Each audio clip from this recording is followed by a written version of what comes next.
Welcome back. You're watching Gravitas. On Wednesday, North Korea held its biggest ever military drill to mark Armed Forces Day. Hundreds of guns of every caliber were lined up along the coast and opened fire. The signal was unmistakable at a time when the US appears ready to get tough with the North's mercurial leader Kim Jong-un. Pyongyang remained on alert, able and willing to respond. So more than 60 years later, is the Korean Peninsula really inching towards another war? These pictures of a North Korean artillery drill on Wednesday are telling. Guns lined up along the coast, firing a barrage of rockets and shells into the sea. Residents of the South Korean capital Seoul know the war will hit them first. The city is a little over 60 kilometers from the demilitarized zone, well within range of North Korean artillery and missile batteries. In fact, it will take a shell just 45 seconds to hit Seoul. Add to that the North's million-man army. But it is North Korean President Kim Jong-un's 600 chemically armed Scud missiles that deserve mention here. These can spread terror and death across Seoul, even Japan. Plus, Kim Jong-un's promise to use nuclear weapons. Washington suspects he may have as many as 16 of them, although it could be another 3 years before he's able to fit it on a missile. Ranged against the North is the South's 660,000 strong army, backed up by 28,000 American forces. But in the event of a North Korean invasion, the US would be able to rush another 120,000 men into the battlefront. South Korea and the US are also working on the preemptive option of targeting the North's missile and artillery capabilities and eliminating its top leadership. Any war could last from 4 to 6 months. The likely death toll, 1 million. And nearly $1 trillion of economic damage.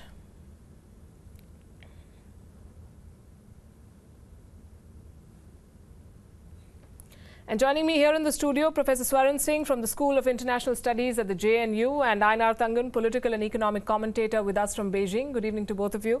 Einar, what would war mean? It would mean no win for anybody. I mean, Donald Trump is unpredictable. So is Kim Jong-un. Unfortunately, it seems that they're into creating a slow-motion train wreck before our eyes.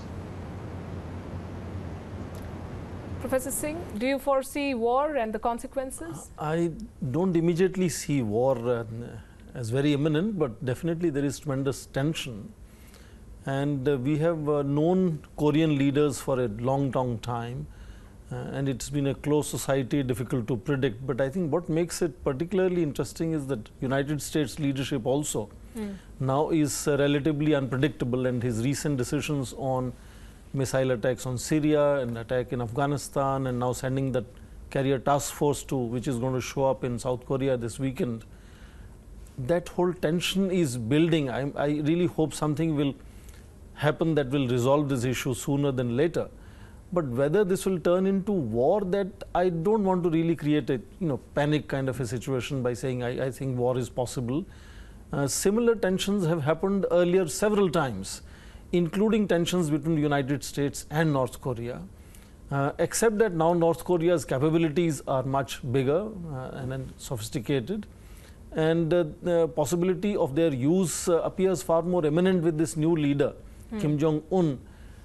Right from beginning in 2011 onwards has been really showcasing this military prowess constantly, and series of tests that he has done, nuclear tests and missile tests, despite several failures in missile tests. So I think the tension from both sides, the whole magnitude of tension is increasing, no doubt. But people normally believe, experts believe, that when you understand the destructive capacity of nuclear weapons and missiles, ultimately, leaders show restraint when it comes to brinkmanship. So I hope that lessons from history will help us again. So tremendous tension at this stage, but I wouldn't say that war is imminent right now.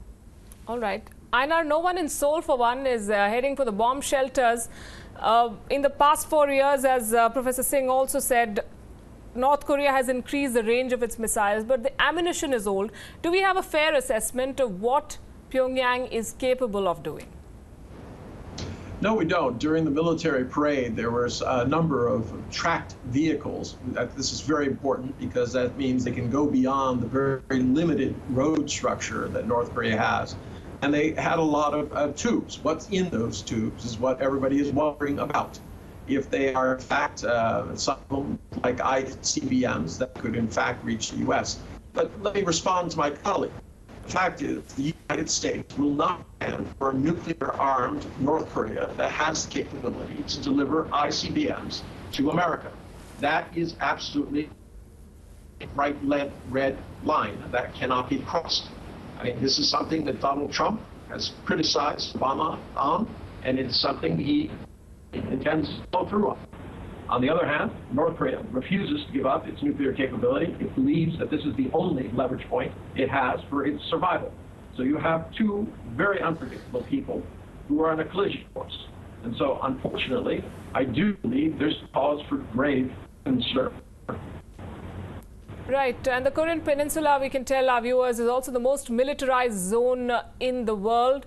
And this is not just about the 1 million strong North Korean army or the 660,000 strong South Korean military and the 160,000 US forces it can draw upon. China is reported to have massed 150,000 troops on the border with North Korea and also conducted live fire drills along the North Korean coast to demonstrate its disapproval of any American invasion of the North and plug the flow of refugees if the North collapses. Russia is also reported to have sent 3 train loads of troops and equipment to its 17-kilometer-long border with the North, hinting it will support China in the event of hostilities. US ally Japan could weigh in with naval vessels, fighter aircraft and some troops. South Korea is already deploying a number of terminal high-altitude area defense systems in Songju near the port city of Busan. And these are systems designed to track and intercept incoming enemy missiles, crucial given the short flying time between North and South Korea. So this is the situation we are looking at. Professor Singh, China is worried more, if not as much as South Korea at this point. What about India? How should the government of India be looking at these developments in the peninsula? I think it's interesting that India had started expanding and upgrading relations with North Korea in last 4 or 5 years. We had a foreign minister of North Korea visiting us also. So there was an emerging situation where maybe potentially India could also have certain leverage in participating in how this issue is resolved over a period of time. But apparently no longer, because tension now has really gone to the extent where I don't see India having any major role to play in this. Partly because Chinese, as you said, will not appreciate India participating in any such resolution. Of all the major powers, China is most sensitive and going to be most affected by what happens in case crisis really erupt. In any case, there will be losers. For example, if there is a violence, first of all, there is going to be outpouring of refugees. If in case North Korea finally is busted and you have potentially unification, American forces move to Chinese borders. So in any outcome in such tensions, if they go beyond a certain limit and erupt into actual war, either way Chinese will be losers. So for them it is most important to ensure that crises do not erupt into war. And in fact nobody is going to benefit from war, and I think there's too much focus on missiles and nuclear weapons. North Korea has lots of conventional missiles, smaller missiles. The 1 million dead is a figure. Absolutely. If they do not use nuclear weapons. Yes. If they do, we have no idea. Even if no nuclear weapons are used, you know, Seoul has 25 million people living there. Yeah. So a lot of death and destruction could happen in things that would not be seen globally changing any equations of major powers. So major worry here, I think, is immediately for South Koreans, particularly people in Seoul, and maybe Japan potentially, because Japanese forces are also going along the task force which Trump has sent to the region. But I don't see at this stage United States in any possibility of facing any strike, because North Korea is still to develop an ICBM capability, and a couple of years down the line, by 2020, people believe that they could have such a capability. And then of course Americans have been working on ballistic missile defense systems. So unless America can be showered with dozens of missiles and then maybe some of them will hit the United States, if you're expecting a situation of 1 or 2 missiles coming into United States, that too after 5 years, there is enough defense on that side. So I don't see Americans being directly threatened by any such crisis. It's not going to turn into a World War III. But in worst case scenario, I think the impact will be to Seoul first of all, and political impact on China in the long run. Right. Einar, the US has now said that we want to bring Kim Jong-un to his senses, not to his knees. China, on its part, has been trying to talk to both sides. Has it exhausted its leverage both with the US and North Korea at this point? No, it has not exhausted its leverage. And I think there's been a misreading, perhaps being in India, there's a different perspective on this. But from the Chinese side, they're not at all happy with young Kim. And in fact, they have said that they are under no obligation whatsoever to come to the aid of North Korea in the event that they are developing nuclear weapons. So this idea that somehow these two are locked in friendship is ridiculous. Quite frankly, every time Xi Jinping has gotten near an international microphone or a major meeting, young Kim has seen fit to fire off a missile, deliberately trying to sabotage any kind of efforts for China to become more international. This has not gone unnoticed in Beijing. The idea that the US will tolerate nuclear-armed missiles being aimed at it by DPRK is a serious miscalculation, the kind of which was very apparent prior to World War I, where people thought that they understood the dynamics of what was going on there and made assumptions about what people would and wouldn't do. I would point to the fact that Donald Trump is extremely unpredictable. He has flip-flopped on every major foreign and domestic issue. Going to get rid of NAFTA. Now he's going to renegotiate it. Doesn't like the UN. Now it's okay. NATO's going to go. Now it's not. Everything he does is unpredictable. So the idea that you know what is going to happen seems a little strange to me. I think I want to add here that nobody says that China is behind what Kim Jong-un is doing. But if Kim Jong-un has any friend around the world, it is Xi Jinping. They have difficulties between the two countries. Lately, particularly, there is certain autonomous behavior that we are noticing in North Korea that Chinese do not fully appreciate or endorse. And second, I think the whole idea of China allowing this to continue is very strong in terms of perceptions. Most people around the world believe that China has gradually allowed North Korea to continue with these activities, whereas United States had kind of outsourced this responsibility to Beijing in six-party talks to make sure that the whole program is closed.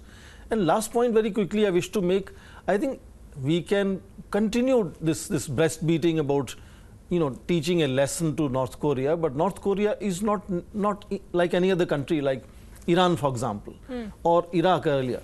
North Korea today has nuclear weapons and missiles. So a better comparison would be with Pakistan, for example. United States is also not very happy with Pakistan, but they have to continuously work with Pakistan.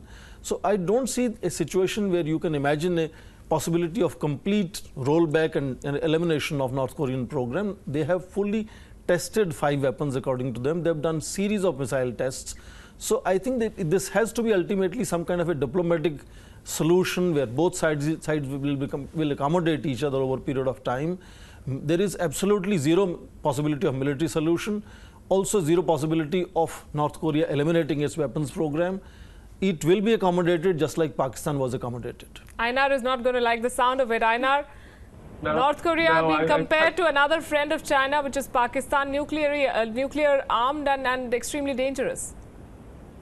Yeah, the issue is that I don't think anybody in the world wants another nuclear arms race, and no one wants North Korea to have nuclear capabilities. The idea that China, the sole nuclear power in Asia, is desiring to arm one so that there would be a nuclear arms race in Japan, South Korea, and everywhere else is absolutely ridiculous. I just cannot believe that people make that kind of assumption. The idea that China is acquiescing to this, for what purpose? There is absolutely none. So I think it's better to rethink some of these positions and see clearly that China is trying very hard to concentrate on its strength. It's looking at Belt and Road, other areas where it can expand its thing. It is not interested in throwing rockets and bombs and showing people whose missiles is bigger than the other guy's missile. This is about creating a new future for the world, not going back into history and trying to repeat the mistakes that happened in World War I and subsequently in World War II. So very quickly, Professor Singh, we are left in a situation where you cannot talk sense or talk to the North Korean leadership, and you cannot predict what the Americans will do. So it's a game of wait and watch.